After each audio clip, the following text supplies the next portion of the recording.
Olá, olá, queridos, a paz do Senhor Jesus, tudo bem com você? Que eu oro para que tudo esteja bem com você, tudo bem com a sua família, em nome do Senhor Jesus.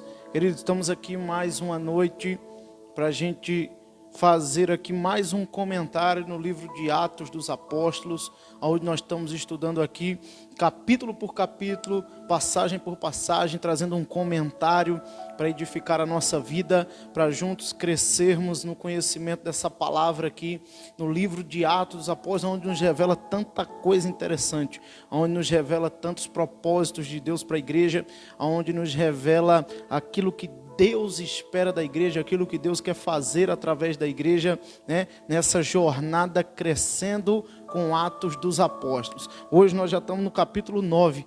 Eu sei que eu estou um tempinho aí sem gravar, né, irmão, esse conteúdo dessa série Crescendo com Atos dos Apóstolos, mas por conta da correria mesmo aqui com a obra.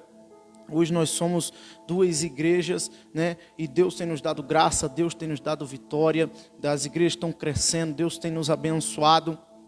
E isso tem roubado um pouquinho do nosso tempo para que a gente possa gravar esse conteúdo aqui especificamente. Mas eu prometo, irmão, pelo menos 2 vezes por semana nós estaremos aqui soltando 2 vídeos, né, de cada comentário, de cada passagem, para que a gente possa continuar essa jornada aqui. Não paramos, não encerramos, né, mas nós vamos prosseguir agora. Eu vou me organizar direitinho para que a gente consiga gravar, né, pelo menos 2 capítulos por semana, trazendo um comentário, trazendo uma edificação para a tua vida. Muitas pessoas têm acompanhado. Pastor, o que está acontecendo aqui? Estou chegando agora, é o primeiro vídeo que eu acompanho.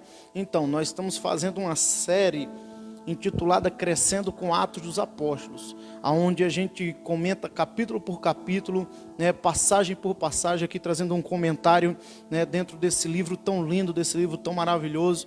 E nós queremos, e a gente fica feliz, porque você está chegando hoje, porque é o primeiro vídeo que você está vendo.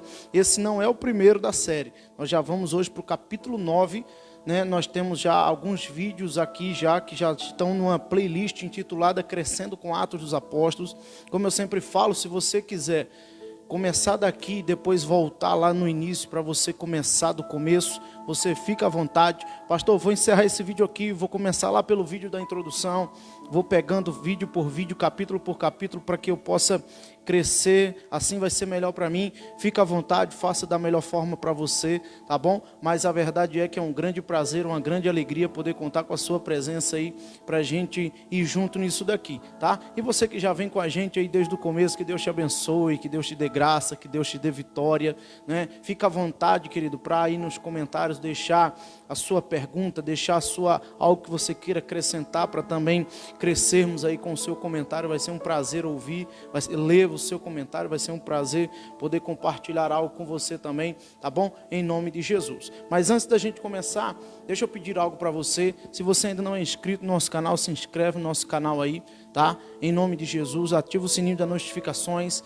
Se você gostar desse vídeo, deixa aí o seu like, deixa aí o seu gostei, deixa o seu comentário. Pastor, eu quero compartilhar esse vídeo, esse conteúdo com alguém que gosta da obra missionária, alguém que gosta do livro de Atos dos Apóstolos, que quer crescer com a gente nisso aqui. Convida ele, convida ela, manda esse link aí para ele, manda esse link para ela, e vai ser um prazer estar recebendo aí novas pessoas, tá bom? Em nome do Senhor Jesus. Então eu quero que você pegue aí a sua Bíblia, né, para a gente dar início aqui. Pega a tua Bíblia. Você que gosta de anotar, se você quer pegar o seu bloco de notas, uma caneta, um lápis, se você vai anotar em algum conteúdo que a gente vai lançando aqui, fica à vontade também para você ir, em nome do Senhor Jesus. Pega a sua Bíblia, abre ela comigo no livro de Atos dos Apóstolos. Aleluia. Atos dos Apóstolos, capítulo 9. Hoje nós vamos começar falando da conversão de Saulo, né? Que se transforma no apóstolo Paulo, grande pregador do evangelho, um grande implantador de igrejas. E Atos dos Apóstolos, capítulo 9, né, dá início aqui à sua conversão. E a gente vai aprofundar um pouquinho nesses comentários aqui. Vamos com a gente? Eu vou ler apenas alguns versículos aqui, de acordo com que a gente for caminhando aqui no comentário, a gente vai lendo mais. Atos dos Apóstolos, capítulo 9, vamos ler aqui. E Saulo, respirando ainda ameaças e mortes contra os discípulos do Senhor, Dirigiu-se ao sumo sacerdote e pediu-lhes cartas para Damasco, para as sinagogas, a fim de que se encontrasse alguns daquela seita, quer homens, quer mulheres, os conduzisse presos a Jerusalém. E indo no caminho de Damasco, aconteceu que, chegando perto de Damasco, subitamente o cercou um resplandecer de luz do céu. E caindo em terra, ouviu uma voz que lhe dizia: Saulo, Saulo, por que me persegues? E ele disse: Quem és, Senhor? Disse o Senhor: Eu sou Jesus, a quem tu persegues. Duro é para ti recalcitrar contra os aguilhões. E ele, tremendo e atônito, disse: Senhor, que queres que faça? E disse-lhe o Senhor: Levanta-te e entra na cidade, e lá te será dito o que convém fazer. Amém? Então nós vamos parar aqui e a gente vai comentando, e de acordo com que a gente for andando aqui, a gente vai lendo mais o restante dos versículos. Queridos, nós vimos aqui no capítulo 8 que se inicia uma grande perseguição, né? Mas também aqui no capítulo 7, melhor dizendo, a partir do capítulo 7 se inicia uma perseguição, né, contra a igreja, onde nós vemos aqui a morte de Estevão, e a gente vai acompanhando aqui que por causa da perseguição, os discípulos são dispersos e eles começam a sair de Jerusalém, e alguns vão para outras cidades vizinhas, por exemplo, Filipe, que vai para Samaria, e ali acontece um grande avivamento em Samaria, né? Tudo isso resultado de uma grande perseguição. E um dos líderes dessa perseguição era esse homem chamado Saulo, Saulo de Tarso, né? Fariseu por excelência, como lá na frente ele mesmo, quando ele Deus dá o nome para ele de Paulo, né, que ele realmente já, um homem de Deus, ele se intitula dessa forma, né, fariseu, segundo a lei, né, fui excelente, fui guardador da lei, né. Então Saulo, ele tinha por regra de fé, a palavra de Deus, ele tinha por regra de fé a Torá, ele tinha por regra de fé aquilo que ele aprendeu aos pés de Gamaliel, né. E Saulo entendia no seu coração que ele, perseguindo a igreja de Jesus, ele estava fazendo um trabalho para Deus, né? Ele, por ser tão excelente, por ser tão cuidador da lei, cuidador da palavra, ele imaginava como aquilo se espalhou, né, em Jerusalém, que aquela era uma seita intitulada O Caminho, né? Então eles começaram a perseguir os seguidores de Jesus, e Saulo estava no meio. Saulo, como uma das lideranças, consentiu na morte de Estevão, né? Participou da perseguição que deu origem aos discípulos sendo dispersos para outras cidades. E o capítulo 9 se inicia justamente dizendo assim: Saulo respirando ainda ameaças e mortes contra os discípulos do Senhor. Então Saulo, querido, guardador da lei, fariseu, né, muito instruído na palavra de Deus, mas que o evangelho verdadeiro ainda não havia sido resplandecido para ele, e ele, guardando no seu coração de que ele estava fazendo um trabalho para Deus, tentando acabar com mais uma seita que se levantava em Jerusalém, perseguindo a igreja, né? E aqui no capítulo 9 ele vai até o sumo sacerdote, e ele pede cartas de autorização para ir para Damasco, né, nas sinagogas, a fim de que, se encontrasse algum daquela seita, pudesse prendê-los, seja ele homem, seja ele mulher, e conduzisse eles para Jerusalém, para que eles fossem julgados como hereges, né? Então a gente vai ver que Saulo aqui no caso, né, perseguindo a igreja, quando ele está indo juntamente com uma tropa para a cidade de Damasco, ele encontra-se agora com Cristo que ele estava perseguindo. Quando Saulo está indo para Damasco, e no versículo 3 a gente encontra aqui dizendo: e indo no caminho de Damasco, aconteceu que, chegando perto de Damasco, subitamente o cercou um resplendor de luz do céu. Olha como é que Cristo se revelou para Saulo, né? Aqui, irmão, Saulo tem um encontro com Jesus, e ele, caindo em terra, ouviu uma voz que lhe dizia, Jesus falou lá de cima com Saulo: Saulo, Saulo, por que me persegues? E ele disse: quem és, Senhor? E disse o Senhor: eu sou Jesus, a quem tu persegues. Duro é para ti recalcitrar contra os aguilhões.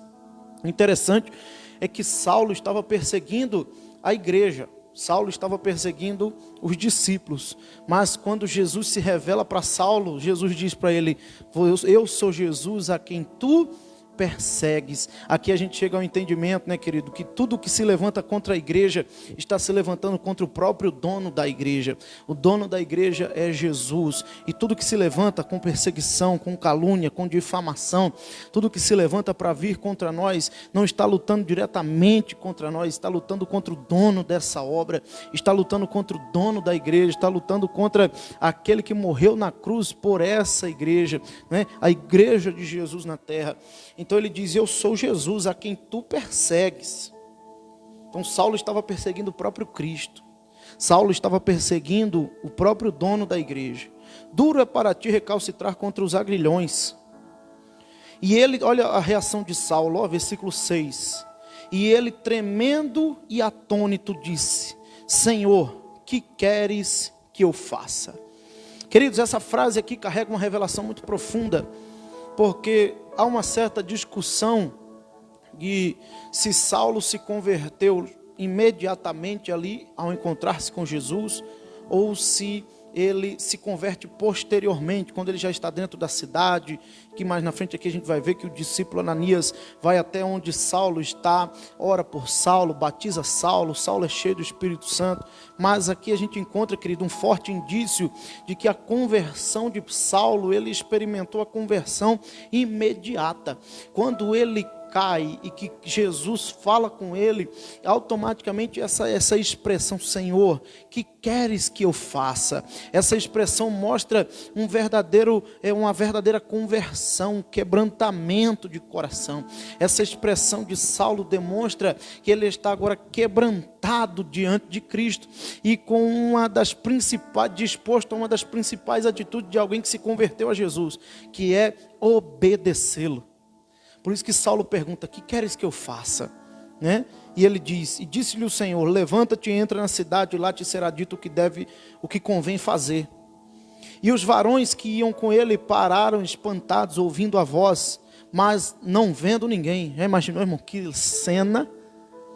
Está você andando com os homens, e de repente alguém cai, você ouve a voz, mas você não vê ninguém. Você vê aquele homem ali agora quebrantado. E para ficar ainda mais complexa a situação, e Saulo, levantando-se da terra, abrindo os olhos, não via a ninguém. E guiando-o pela mão, o conduziram a Damasco. Quando Saulo se levanta, para ficar ainda mais complexa a situação, a cena ali, quando Saulo se levanta por causa do resplendor da luz, Saulo não enxerga nada, né? E a Bíblia vai dizer que ele fica 3 dias sem ver, ficou 3 dias cego, por causa do resplendor da glória que foi revelada para ele, por causa do resplendor de Cristo que foi revelado para ele. Saulo agora passa 3 dias sem enxergar. E Saulo já inicia a sua jornada, já fazendo algo que para ele já era costume, mas agora ele está fazendo numa dimensão ainda mais profunda. Ele já começa jejuando, porque diz aqui, e não comeu nem bebeu. Né? Ele, como um fariseu, já tinha por costume, com certeza, de alguns períodos de jejum, né? Mas agora ele está fazendo isso numa profundidade ainda maior, já não mais como religioso fariseu, mas agora como Saulo, convertido a Cristo. Agora ele está buscando em Deus a direção do que deve ser feito, porque ele ouviu a palavra: vai, entra na cidade e lá te será dito o que convém fazer. E Saulo agora está tentando ouvir a voz de Deus, né? Versículo 10, e havia em Damasco um certo discípulo chamado Ananias, e disse-lhe o Senhor em visão: Ananias. E ele respondeu: eis-me aqui, Senhor. Essa é a prontidão do verdadeiro discípulo, né, irmão? De estar sempre ligado com Deus. Ananias é esse homem que estava sempre ligado com Deus. Ananias estava sempre atento à voz de Deus, né? Na hora que Deus chama lá de cima: Ananias, eis-me aqui, Senhor, fala. Essa como um discípulo deve se portar, né? Um discípulo nunca pode estar disperso, um discípulo nunca pode... a gente estava conversando esses dias aqui com o pessoal, E falando sobre isso, né, sobre estarmos sempre sensíveis à voz de Deus. É por isso que o Senhor nos aconselha a andar em espírito, a viver em espírito, né?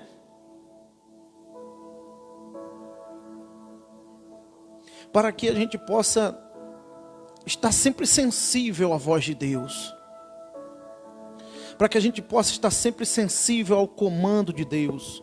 A hora que Deus te chamar, a hora que Deus falar com você. Danilo, eis-me aqui, Senhor. Sabe, querido, sempre sensíveis, ande com Deus. Como Enoque andou com Deus, como Abraão andou com Deus, como Moisés andou com Deus. Ande com Deus para que sempre que o Senhor falar com você, você esteja com seus ouvidos atentos. Para que a tua resposta sempre seja, eis-me aqui, Senhor, né? Isso mostra uma profundidade de Ananias ligado com Deus, Ananias ligado no Espírito, Ananias ligado na voz de Deus, Ananias sabendo que ele é um discípulo em missão integral. A missão do discípulo é em tempo integral. Aleluia! A missão dos discípulos de Jesus é em tempo integral. E a gente não pode julgar a forma como Deus fala com a gente. Porque às vezes a gente fica esperando Deus vai falar com a gente no meio de um culto, num momento de oração. Deus vai falar com a gente quando eu estiver no monte. Deus vai falar comigo a hora que eu estiver lendo a Bíblia. Deus fala em todos esses momentos. Mas e se Deus quiser falar contigo na hora que você estiver trabalhando? Num momento que, entre aspas, parece que não é nada espiritual. Você está ali na correria do seu trabalho, na sua função, executando a tua tarefa. Mas será que nós estaremos sempre num nível espiritual tão profundo e tão ligado com Deus que Ele pode falar conosco em qualquer momento? Nós não somos religiosos, querido. Nós somos aqueles que andam no Espírito. E você, de repente, você está num lazer com sua família. Está numa piscina com sua família. Está fazendo um churrasco com a sua família. Hein? Está jogando bola num final de semana com os teus colegas. E de repente Deus resolve falar contigo. Fulano, hein? Ah, meu irmão, que estejamos sempre ligados com Deus, que estejamos sempre atentos à voz de Deus, que estejamos sempre com o nosso coração voltado ao Espírito, para que sempre quando Deus nos acionar, não seja necessário Ele procurar outro, porque estaríamos dispersos. E não estaríamos atentos à voz de comando do Senhor. Que estejamos sempre ligados com Deus, sempre atentos. Deus, a qualquer momento o Senhor pode falar comigo, eu estou aqui. Fala comigo, o soldado do Senhor está sempre aqui pronto para ouvir a voz de comando e te obedecer. Ananias ouve a voz de Deus, Ananias, e ele respondeu, eis-me aqui, Senhor. E disse-lhe o Senhor, levanta-te e vai à rua chamada direita, e pergunta em casa de Judas por um homem de Tarso chamado Saulo, pois eis que ele está orando. A direção veio, né? Ananias, olha, levanta, vai à rua chamada direita, vai lá na casa de Judas e procura por Saulo, Saulo de Tarso. A direção veio, o comando veio, né? Discípulo, guiado pelo mestre. Vai na casa tal. Hein, irmão, já imaginou? Fulano, Bertano, Cicrana, vai na casa tal, no endereço tal, no número tal. Ah, irmão, é tremendo. É muito forte isso. Quando Deus te dá direção clara. Sabe, quando Deus te leva no endereço claro. Sabe, de você ver, você de repente você tem, isso acontece de várias formas, né? Aqui a Bíblia revela Deus falando claramente com Ananias, mas pode ser que Deus te dê uma visão, você enxergue uma rua, você enxergue a casa, você enxergue a cor da casa, você enxergue o número da casa e você entende, Deus está me mandando naquele lugar. E quando você chega naquele lugar, tem algo acontecendo que é para você ali orar, interceder, buscar, clamar ao Senhor em favor daquela família. Quantas situações desse tipo?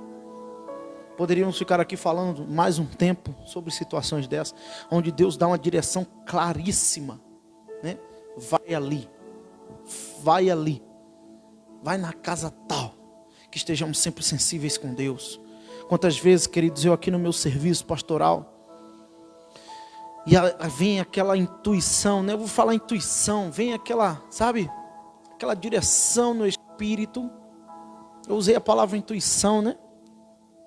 Vem, sabe, aquela certeza no seu espírito, vai na casa de fulano, porque tem algo acontecendo.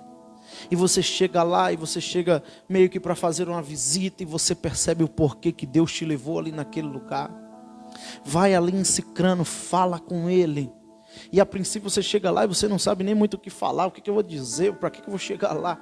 Mas quando você chega, parece que o rolo se desenrola diante de você e você começa a entender o propósito, a entender o motivo de Deus ter te levado ali naquela situação. E Ananias recebe a direção. O interessante é que, olha como é que Saulo já está, né, buscando ao Senhor. Por isso que eu falei, Saulo agora não está mais fazendo um jejum, 3 dias sem comer agora mais como um religioso fariseu. Não, Saulo agora está buscando ao Senhor. Porque olha como o versículo 11 termina dizendo: pois eis que ele está orando. Saulo já estava 3 dias de jejum, sem enxergar, né? Saulo 3 dias ali buscando a direção de Deus. O que foi isso? Saulo ainda está tentando entender, né, irmão? Jesus apareceu para mim, eu estava perseguindo a igreja dele, Jesus aparece para mim. E ele está orando. E Saulo, no meio dessa experiência, ele teve uma visão. E numa visão ele viu que entrava um homem chamado Ananias. Olha, Deus falou de um lado, Deus falou com Ananias e Deus falou com Saulo do outro lado. Meu Deus, muito forte. E numa visão ele viu que entrava um homem chamado Ananias e punha sobre ele a mão para que tornasse a ver. Saulo está cego, né?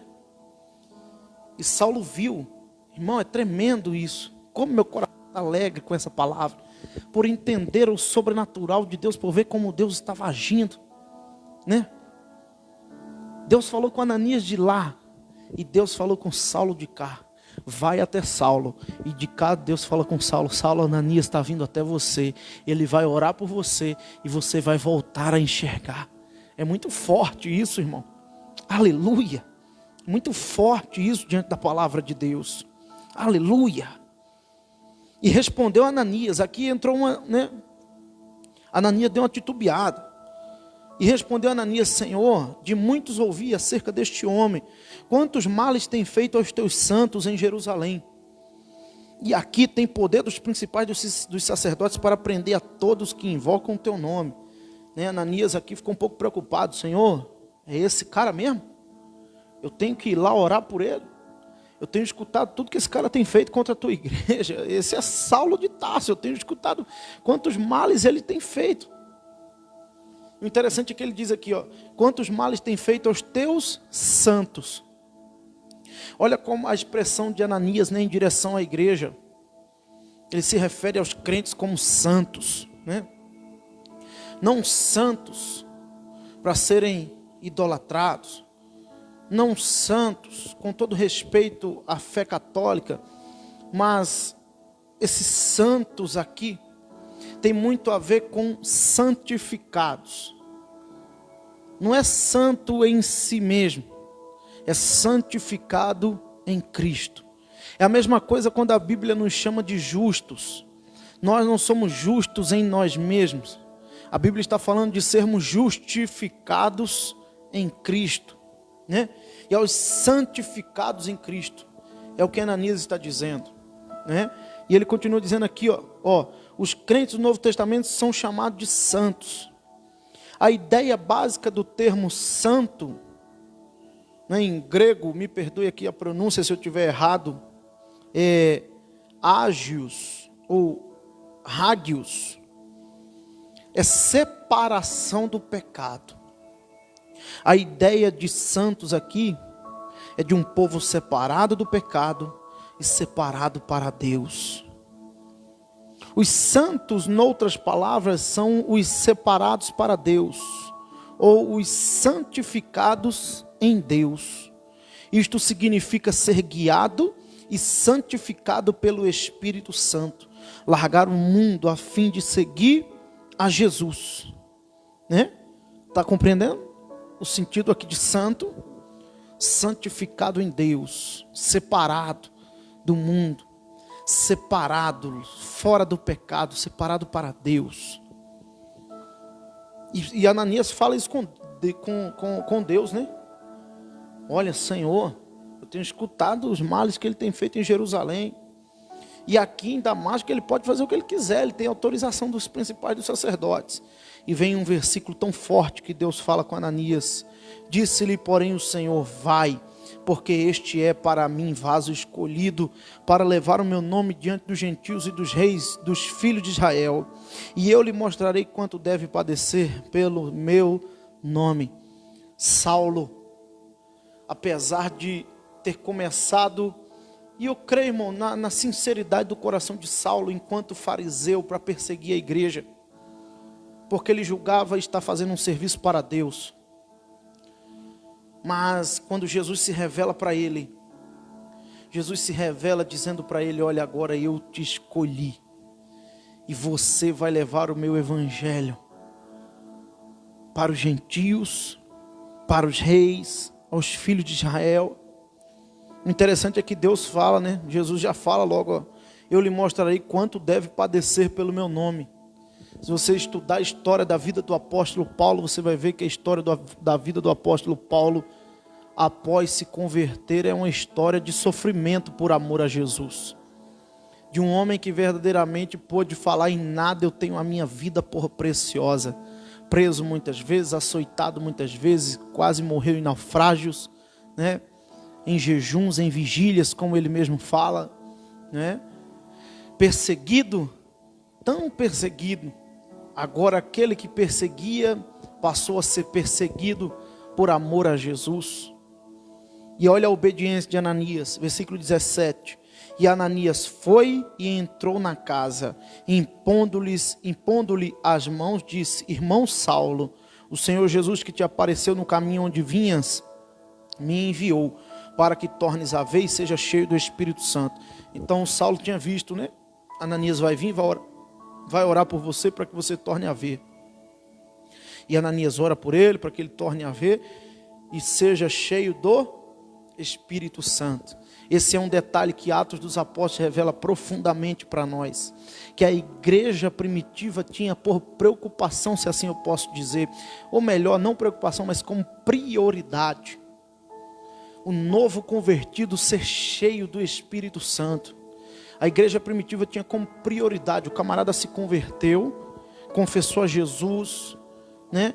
Então ele precisa ser cheio do Espírito Santo. A igreja, se você estudar Atos dos Apóstolos, você vai ver que a igreja primitiva tinha como prioridade para que os novos convertidos fossem cheios do Espírito Santo.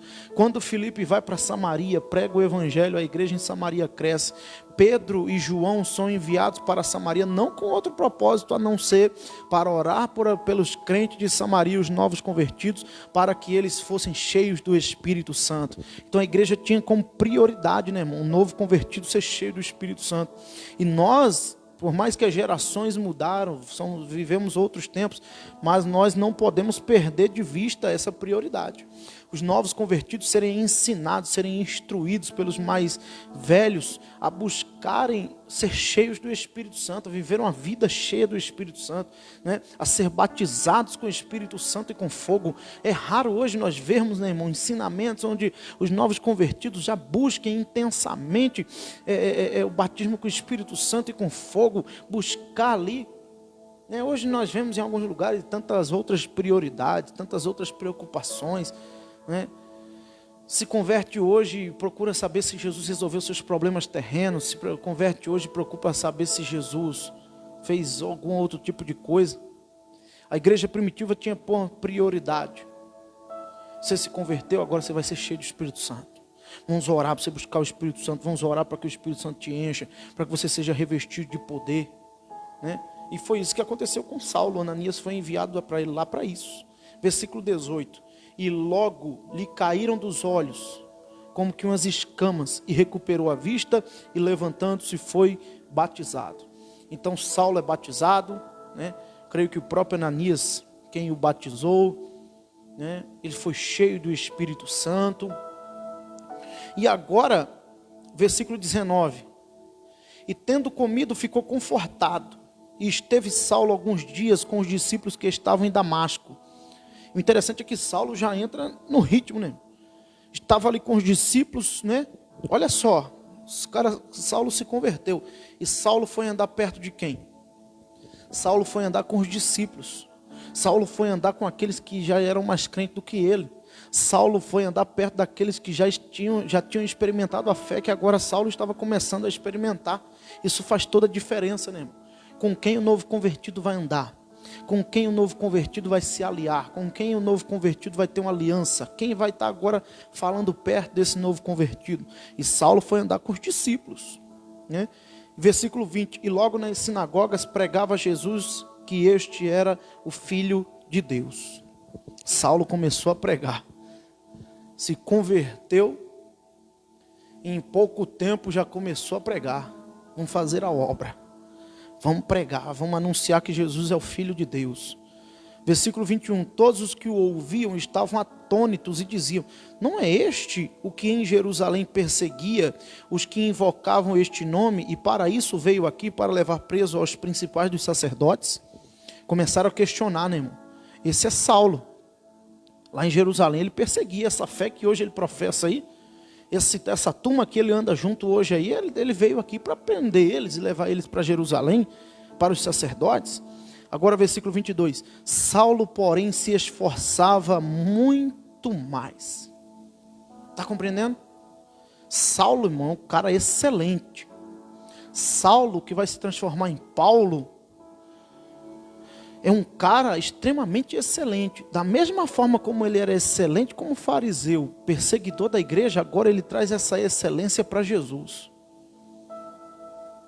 E isso me chama muita atenção, né? E eu vou falar para os crentes agora, porque é um erro que às vezes acontece na vida de algumas pessoas. Quando estava lá fora, que fazia todo tipo de coisa ruim, era excelente no que fazia lá fora. Mas agora que veio para Cristo, parece que faz as coisas meia boca. Já conhece umas pessoas assim? Fala a verdade. Se você conhece alguém assim. Alguém que, quando estava lá fora, servia o diabo, fazia todo tipo de coisa ruim e errada. Era excelente. E depois que converte, fica meia boca. Já conhece alguém assim?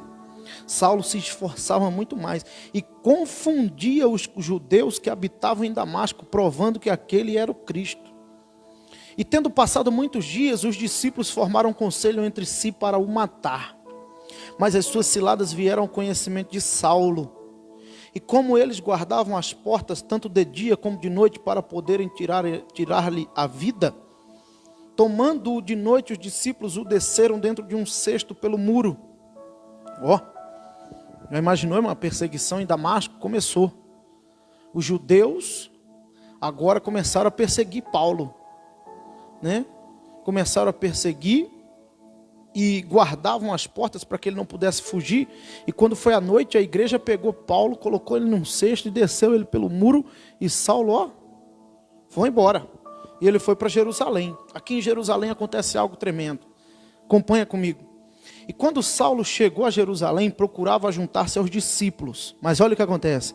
Mas todos o temiam, não crendo que fosse discípulo. O que acontece aqui? A igreja fica com um certo receio.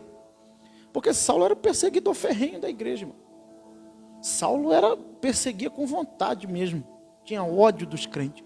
E agora Saulo sai de Damasco, chega em Jerusalém e começa a querer andar junto com os discípulos ali, andar junto com a igreja.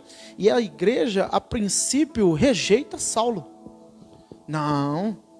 Será que realmente ele se converteu? Será que ele está querendo se infiltrar aqui no meio de nós? Para daqui a pouco começar a denunciar os nossos esconderijos, para daqui a pouco começar a denunciar onde a gente está e começar a prender a igreja. A igreja, a princípio, começou a ficar com receio, né? A igreja meio que rejeitou Saulo. Agora, versículo 27, isso aqui me chama muito a atenção. Então Barnabé, o tomando consigo, o trouxe aos apóstolos. E lhes contou como no caminho ele vira ao Senhor, e este lhe falara, e como em Damasco falara ousadamente no nome do Senhor Jesus, né? E aí, versículo 28, e andava com eles em Jerusalém, entrando e saindo. Isso aqui, irmão, o que Barnabé faz com Saulo é tremendo. Porque Saulo está sendo um pouco rejeitado pela igreja. A igreja com um pouco de receio, sem saber se realmente ele havia se convertido. Mas agora Barnabé se transforma em um pai na fé para Saulo. Agora Paulo, me permita ficar usando somente o nome Paulo. Paulo agora rejeitado pela igreja, com certo receio da igreja. Paulo agora acha um pai na fé, um discipulador. Alguém que incluiu Paulo na igreja, quando Paulo estava quase sendo excluído, sendo rejeitado, nem deixaram ele entrar direito. Vem Barnabé e começa a discipular Paulo. Barnabé foi um cara tremendo. Barnabé foi um cara tremendo, que discipulou Paulo, foi o discipulador de Paulo. Barnabé foi o homem que inseriu Paulo na vida da igreja, quando toda a igreja, os apóstolos, Pedro, João, André, quando esses homens rejeitaram Paulo, Barnabé foi o homem que chamou Paulo para perto e introduziu ele no meio da igreja e falou para eles: não, olha, ele realmente se converteu. Jesus apareceu para ele quando ele estava indo para Damasco. Quando estava em Damasco, Paulo estava pregando, anunciando Jesus. E então foi abrindo as portas para Paulo. E a igreja precisa de Barnabés no dia de hoje. A igreja precisa cada dia mais de discipuladores, pessoas que são agregadores, pessoas que incluem a pessoa, sabe? Pessoas que chamam pessoas para perto e trazem pessoas para o convívio da igreja, pessoas que têm esse coração discipulador, pessoas que têm esse coração como o de Barnabé. E Saulo, versículo 29, e falava ousadamente no nome de Jesus. Falava e disputava também contra os gregos, mas eles procuravam matá-lo. Saulo continua pregando, Paulo continua pregando. E falando ousadamente. Paulo era ousado, né?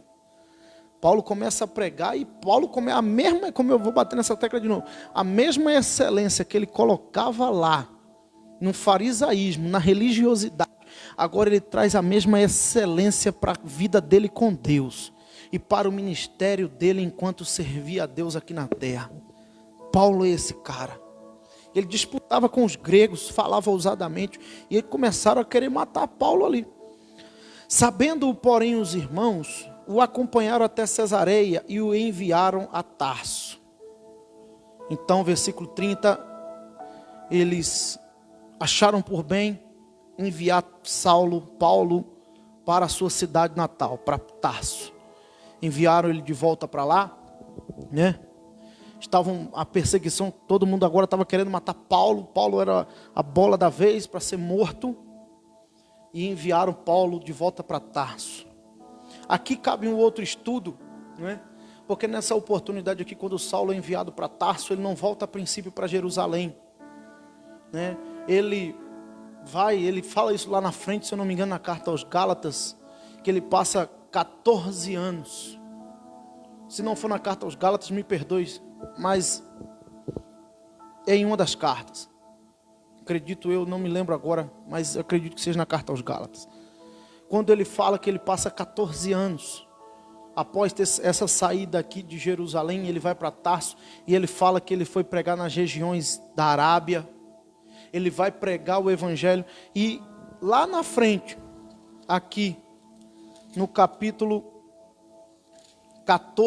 13, no capítulo 13, Barnabé é enviado para continuar a obra, e conta a história que Barnabé vai até Tarso, onde Paulo estava, e Barnabé chama Paulo de volta, e agora os dois começam a andar juntos na primeira viagem missionária de Paulo, e assim sucessivamente a história continua. É muito lindo isso, é muito belo isso. Qualquer dia eu vou fazer um vídeo só falando sobre o começo do ministério de Paulo, sobre Barnabé, sobre Paulo, esses primeiros efeitos ali do que Barnabé fez na vida de Paulo. Agora versículo 31, para a gente caminhar para o final. Assim, pois, as igrejas em toda a Judeia e Galileia e Samaria tinham paz e eram edificadas e se multiplicavam, andando no temor do Senhor e na consolação do Espírito Santo. né? A igreja continuou crescendo, a igreja continuou multiplicando, andando no temor do Senhor, na consolação do Espírito Santo. Isso é muito interessante, né, irmão? Que a igreja primitiva nunca parou de crescer, nunca parou de avançar, e sempre no temor. A igreja primitiva tinha um temor muito grande. A igreja primitiva era uma igreja que guardava ali a palavra de Deus à risca, né? Agora, aqui acontece uma parada na história de Paulo. E para a gente concluir o capítulo 9, a gente começa agora a falar de Pedro, a partir do versículo 32, né? Porque aqui acontece um ponto final. Paulo é enviado de volta para Tarso, e a Bíblia só vai voltar a falar nele somente no capítulo 13, como eu falei para vocês, quando Barnabé é enviado para Antioquia, e ele leva Saulo com ele, entendeu? Então, nós vamos agora, e para a gente concluir o capítulo 9, a gente entra falando de Pedro, de um milagre que aconteceu.